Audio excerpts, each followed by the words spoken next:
రామటిజం సమస్యకు చక్కటి పరిష్కారం. సంప్రదించండి హోమియో కేర్ ఇంటర్నేషనల్. నమస్తే శ్రవణ్ గారు. నమస్తే ఉషా గారు. Mindful millionaire episode 2. So first ఎపిసోడ్లో మనం గ్రాటిట్యూడ్ గురించి మాట్లాడాము. ఏదైతే డిసాటిస్ఫాక్షన్స్ కావచ్చు, రిగ్రెట్స్ కావచ్చు, లేదంటే పెయిన్ఫుల్ లైఫ్ కావచ్చు, వాటన్నిటిని రిమూవ్ చేయడానికి గ్రాటిట్యూడ్ అనే ఒక టెక్నిక్ చాలా పెద్ద ఇంపాక్ట్ని క్రియేట్ చేసిన ఒక పాజిటివ్ మైండ్ సెట్ వస్తుందని మీరు చెప్పారు. అదేవిధంగా చాలామంది ఏంటంటే డబ్బు ఉంటే లైఫ్ చాలా బాగుంటుంది అనుకుంటూ ఉంటారు. డబ్బులు సంపాదిస్తే మనం అనుకున్నంత ఫిగర్ మన అకౌంట్లో ఉంటే చాలా వాటిని అచీవ్ చేయొచ్చు అనుకుంటూ ఉంటారు. ఆ డబ్బులు లేకనే మిస్అండర్స్టాండింగ్స్, మిస్కమ్యూనికేషన్స్ కూడా వస్తుంటుంటాయి. వాటి వల్లే ఇష్యూస్ కూడా వస్తుంటుంటాయి. అండ్ ఎస్పెషల్లీ మన ఎపిసోడ్స్లో హెల్త్ అండ్ దాంతోపాటు రిలేషన్షిప్స్ గురించి కూడా మనం మాట్లాడుతూ ఉంటుంటాం. కాబట్టి డబ్బుతో పాటు ఆరోగ్యం అండ్ దాంతోపాటు బంధాలు కూడా నిలబడాలి. ఎలా బ్యాలెన్స్ చేయొచ్చు అంటారు? అండ్ దాంతోపాటు ఎవరైతే డబ్బులు సంపాదించాలనుకుంటున్నారో ఎపిసోడ్ 2లో ఏం చెప్తారు? వండర్ఫుల్ క్వశ్చన్ ఉషా గారు. అయితే మనం mindful millionaire for RHS, rich happy successful లైఫ్ని మనం మెయింటైన్ చేసుకోవడానికి అయితే ఒక వ్యక్తి ఉదాహరణగా చూపిస్తాను. ఫస్ట్ అసలు దీని గురించి మాట్లాడే ముందు రజనీకాంత్ గారు. ఎస్. సో రజనీకాంత్ గారు ఒక మైండ్ఫుల్ మిలీనియర్. దానికి ఎగ్జాంపుల్ ఏంటంటే ఆయన 1975లో ఆయన కెరీర్ స్టార్ట్ చేశారు. ఇప్పటి వరకు ఆయన చేసిన సినిమాలు ఏంటంటే 170. అయితే ఇక్కడ ట్విస్ట్ ఏంటంటే ఆయన 2000 నుంచి 2024 వరకు ఆయన కేవలం చేసిన సినిమాలు 15 నుంచి 16 మాత్రమే. 1975 నుంచి 2000 సంవత్సరం వరకు ఆయన 155 సినిమాలు చేశారు. అంటే 50 ఏళ్ళు, ఆల్మోస్ట్ 50 ఏళ్ళ స్పాన్లో 25 ఇయర్స్ 155 సినిమాలు తీశారు. ఈ నెక్స్ట్ 25 ఇయర్స్ కేవలం 15 నుంచి 16 మాత్రమే తీశారు. కానీ ఇక్కడ నేను అడిగే క్వశ్చన్ ఏంటంటే ఈ ఫస్ట్ 25 సంవత్సరాలు ఎక్కువ డబ్బులు సంపాదించారా, నెక్స్ట్ 25 సంవత్సరాలు ఎక్కువ డబ్బులు సంపాదించారా? నెక్స్ట్ 25 సంవత్సరాలు ఎక్కువ సంపాదించారు. ఖచ్చితంగా సంపాదించారు. అయితే ఇంత సంపాదించడానికి ఫస్ట్ 25 సంవత్సరాలు ఫౌండేషన్గా ఉన్నాయి. ఫౌండేషన్ ఆయన క్రేజ్ని పెంచడానికి కానీ ఆయన ఒక సూపర్ స్టార్గా ఎదగడానికి ఈ 25 సంవత్సరాలు అయ్యాయి. కానీ సంపాదించింది మాత్రం లాస్ట్ 24 సంవత్సరాలు, 25 సంవత్సరాలు. అయితే ఆయన ఇప్పుడు ఏజ్ ఆల్మోస్ట్ 73-74 ఇయర్స్. ఇప్పటికీ ఆయన అద్భుతంగా యాక్ట్ చేస్తున్నారు. కొన్ని కోట్ల రెమ్యూనరేషన్ తీసుకుంటున్నారు. అయితే సూపర్ స్టార్ రజనీకాంత్ గారు లాగానే ఇంకొక వ్యక్తి ఉన్నారు. ఈజ్ నన్ అదర్ దాన్ మన బిగ్ బి అమితాబ్ బచ్చన్ గారు. 80 సంవత్సరాలు ఇప్పటికీ ఆయన అద్భుతంగా, ఈవెన్ కల్కిలో కూడా అద్భుతంగా యాక్ట్ చేశారు. అండ్ ఇంకొక ఎగ్జాంపుల్ తీసుకుంటే మన ఓన్ మెగాస్టార్ చిరంజీవి గారు. ఎవరికైతే తెలీదో నేను ఒక ఎగ్జాంపుల్ చెప్తున్నాను. ఆయన నేను కలవటం జరిగింది. ఆయన కలిసి ఒక 90 నిమిషాలు మాట్లాడే ఒక అదృష్టం నాకు వచ్చింది. ఆయన పద్మ విభూషణ్ అందుకున్న తర్వాత ఆయన నన్ను ఇంటికి ఆహ్వానించారు. నా వీడియోస్ ఆయన చూసి నన్ను ఏదో ప్రోత్సహించాలి అని చెప్పి ఉద్దేశంతో ఆయనతో నేను 90 నిమిషాలు గడపడం జరిగింది. ఈ కన్వర్జేషన్లో నేను ఎన్నో నేర్చుకున్నానండి. అసలు చిరంజీవి గారు ఒక ఎన్సైక్లోపీడియా. ఆయనకి సైకాలజీ గురించి తెలుసు, లా ఆఫ్ అట్రాక్షన్ గురించి తెలుసు, NLP గురించి తెలుసు. ఆయన అద్భుతంగా బుక్స్ చదువుతారు. ఈ ప్రాసెస్లో ఆయన ఫ్యామిలీకి ఎంత సమయం టైం ఇస్తారు, ఆయన హెల్త్ మీద ఎలా ఫోకస్ చేసుకోవాలి. ఇప్పటికీ 69 సంవత్సరాలు వచ్చినా ఆయన అద్భుతంగా విశ్వంబరాతో కూడా ఆయన అద్భుతంగా చూపిస్తున్నారు. అయితే నేను చెప్పేది ఏంటంటే కొంతమంది సెలబ్రిటీస్, వీళ్ళు అమితాబ్ బచ్చన్ గారు కానీ, చిరంజీవి గారు కానీ, రజనీకాంత్ గారు కానీ, వీళ్ళు 70 సంవత్సరాలు వచ్చినా, 75 సంవత్సరాలు వచ్చినా, 80 సంవత్సరాలు వచ్చినా వాళ్ళు టాప్ స్టార్స్గా ఉన్నారు. కానీ కొంతమంది ఏం చేశారంటే వీళ్ళు ఈ కెరియర్లో నేను నెంబర్ 1 అయిపోవాలి అని చెప్పేసి ఉద్దేశంలో హెల్త్ను వదిలేస్తుంటారు, రిలేషన్షిప్స్ని వదిలేస్తుంటారు. ఈ ప్రాసెస్లో వాళ్ళు కోల్పోతుంటారు. కొంతమంది హార్ట్ అటాకులతో చనిపోతుంటారు. నేను ఎవరిని తక్కువ చేయడానికి కాదండి, కొన్ని రియల్ ఎగ్జాంపుల్స్ చూపిస్తున్నాను. అది కూడా ఫేమస్ సెలబ్రిటీస్ లేదు సక్సెస్ఫుల్ అయిన పీపులే. వాళ్ళు ఎలా కోల్పోయారంటే చూడండి.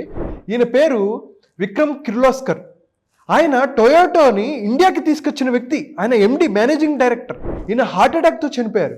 అండ్ అలాగే SAP రంజన్ దాస్ అనే వ్యక్తి, ఇండియాలో ఒక హయ్యెస్ట్ పొజిషన్లో ఉన్న వ్యక్తి, ఈయన హార్ట్ అటాక్తో చనిపోయారు. అండ్ అలాగే పెప్పర్ ఫ్రై CEO అంబరీష్ మూర్తి, ఈయన కూడా హార్ట్ అటాక్తో చనిపోయారు. అండ్ అలాగే మనకు తెలిసిన ఎంతో ఫేమస్ అయిన రాకేష్ జుంజున్వాలా గారు 1985లో 5500తో మొదలుపెట్టిన జర్నీ 2022 ఆ సమయానికి ఈయన ఆస్తి ఎంతంటే 48,000 కోట్లు. అయితే ఈయన పెద్ద రిగ్రెట్ ఏంటి అని అడిగితే ఆయన ఏమంటారంటే నేను చిన్న స్టాక్స్ని పెద్ద స్టాక్స్గా చేశాను, కొన్ని కోట్లు సంపాదించాను అని చెప్పేసి ఆనందంగా ఫీల్ అవుతారు, చెప్తారు. ఆయన రిగ్రెట్ ఏం చెప్తారంటే నేను దేని మీద ఇన్వెస్ట్ చేసుకోలేకపోయానంటే హెల్త్ మీద ఇన్వెస్ట్ చేసుకోలేకపోయాను అని చెప్పి ఆయన 62 సంవత్సరాలకి చనిపోయారు. అయితే ఆయన రిగ్రెట్ ఏంటని 2 సంవత్సరాల ముందు అడిగితే, నేను హెల్త్ మీద ఫోకస్ చేసుకోలేకపోయాను. 48,000 కోట్ల ఆస్తి. మహానుభావుడు. అంటే ఇట్లాంటి వాళ్ళు సమాజానికి కావాలి. కానీ ఏదో ఎక్కడో మిస్ అయ్యి వాళ్ళు సంపాదించుకోలేవు. అందుకని మనం ఏం నేర్చుకోవాలి? ఇంకొక ఎగ్జాంపుల్ చూడండి, గౌరవ్ గాంధీ. ఈయన 16,000 ఆపరేషన్లు చేశారు, కార్డియాలజిస్ట్. ఈయన హార్ట్ అటాక్తో చనిపోయారు. ఆయనే కనుక ఉన్నట్టుంటే ఇంకా ఎంత ఇంపాక్ట్ క్రియేట్ చేయగలిగి. ఆయన వయసు 43-44 సంవత్సరాలప్పుడు హార్ట్ అటాక్తో చనిపోయారు. ఏంటంటే బిగ్గెస్ట్ రీజన్ స్ట్రెస్. అంటే ప్రతి ఒక్కరూ లైఫ్లో ఎదగాలనుకుంటారు, ఖచ్చితంగా ఎదగాలి. ఈ ప్రాసెస్లో మనం హెల్త్ మీద ఫోకస్ చేస్తున్నామా? స్ట్రెస్ని హ్యాండిల్ చేయగలుగుతున్నామా? రిలేషన్షిప్స్ని మెయింటైన్ చేసుకోగలుగుతున్నామా అనేది చాలా చాలా ఇంపార్టెంట్. ఇందాక నేను ఎలాగైతే రజనీకాంత్ గారు, అమితాబ్ బచ్చన్ గారు, చిరంజీవి గారు ఎగ్జాంపుల్ చెప్పానో, ప్రపంచ కుబేరుడు అయిన వారెన్ బఫెట్ గారు 94 సంవత్సరాలు ఆయన ఇప్పటికీ ఉన్నారు. ఈయన రాకేష్ జుంజున్వాలా గారిని, అలాగే ప్రపంచ కుబేరులను ఎంతోమందిని ఈయన ఇన్స్పైర్ చేశారు, వాళ్ళని డబ్బున్న వాళ్ళగా చేశారు. ఈయన 94 సంవత్సరాలు ఇప్పటికే ఆయన పని ఆయన చేసుకుంటున్నారు. ఆయన కారు ఆయన నడుపుతారు, చిన్న ఇంట్లో ఉంటారు, రోజుకు 3-4 గంటలు బుక్స్ చదువుకుంటారు. అయితే ఈయన వెల్త్ ఒకసారి చూస్తే, ఈయన 94 సంవత్సరాలు ఉంటే 99% ఆఫ్ వెల్త్ ఆయన 50 సంవత్సరాల తర్వాత సంపాదించుకున్నారు. 99% వెల్త్ ఆయన లాస్ట్ 44 ఇయర్స్లో సంపాదించుకున్నారు. కానీ మనం ఏం చేస్తామో తెలుసా? డబ్బు సంపాదించాలి, డబ్బు కోసం పరిగెత్తాలి. అరే డబ్బు సంపాదించాలి, నేనే చెప్తున్నా. కానీ నువ్వు ఈ ప్రాసెస్లో మైండ్ఫుల్గా ఉన్నావా? నీ హెల్త్ మీద ఫోకస్ చేసుకుంటున్నావా? నువ్వు ప్రశాంతంగా ఉన్నావా? నీ ఫ్యామిలీతో టైం స్పెండ్ చేసుకుంటున్నావా? ఎందుకంటే నా క్లయింట్సే చాలామంది 200 కోట్లు 300 కోట్లు ఉన్న క్లయింట్స్ ఉన్నారు నాకు రియల్ ఎస్టేట్లో. వాళ్ళ పిల్లలు ఏం చెప్తారో తెలుసా? సార్ మా నాన్న మాతో టైం స్పెండ్ చేయట్లేదు, ఇంకా ఏదో సంపాదించాలి, ఇంకా పెద్ద వెంచర్ అయ్యాలి, 1000 కోట్లకు వెళ్ళాలి, 2000 కోట్లకు వెళ్ళాలి అని వీళ్ళ తాపత్రయం ఉంటుంది చూసావా? మీకు ఖచ్చితంగా ఉండాలి. కానీ డబ్బు కోసం పరిగెత్తద్దు. ఒక బేసిక్ నీడ్స్ అయ్యాయి, ఒక లగ్జరీ లైఫ్కి వచ్చేసాం. ఇప్పుడు మన పర్స్పెక్టివ్ ఏంటి? మన ఫ్యామిలీ మనకి ఇంపార్టెంట్, మన హెల్త్ మనకి ఇంపార్టెంట్. సో దట్ మన ఎంప్లాయీస్ని బాగా చూసుకోగలం. లేకపోతే ఏమవుతుందంటే ఈ పిక్చర్ లాగా అయిపోతుంది.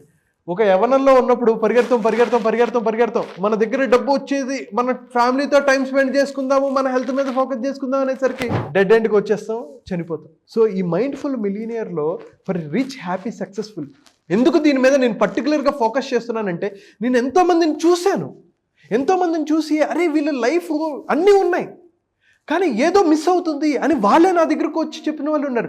మీనింగ్ఫుల్ లైఫ్ లేదు, సాటిస్ఫాక్షన్ లేదు, ఇంకా ఏదో సంపాదించాలి అని చెప్పేసి ఫ్యామిలీతో, పిల్లలతో పరిగెత్తే పనిలోనే ఉన్నారు. హెల్త్ పట్టించుకోవట్లేదు.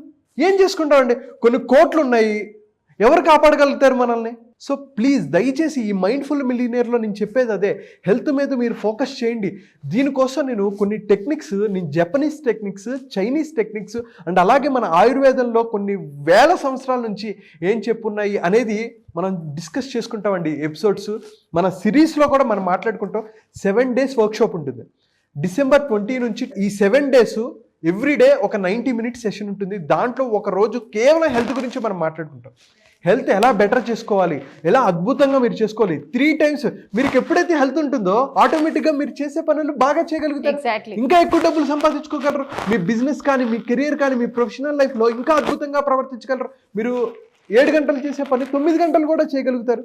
ఎప్పుడైతే మీకు హెల్త్ ఉంటుందో, హెల్త్ లేనప్పుడు మీ దగ్గర ఎన్ని కోట్లు ఉన్నా ఉపయోగం ఉండదు. సో దయచేసి మీరు, అది కూడా సింపుల్ స్ట్రాటజీస్ మనం చెప్పబోతుంటాం.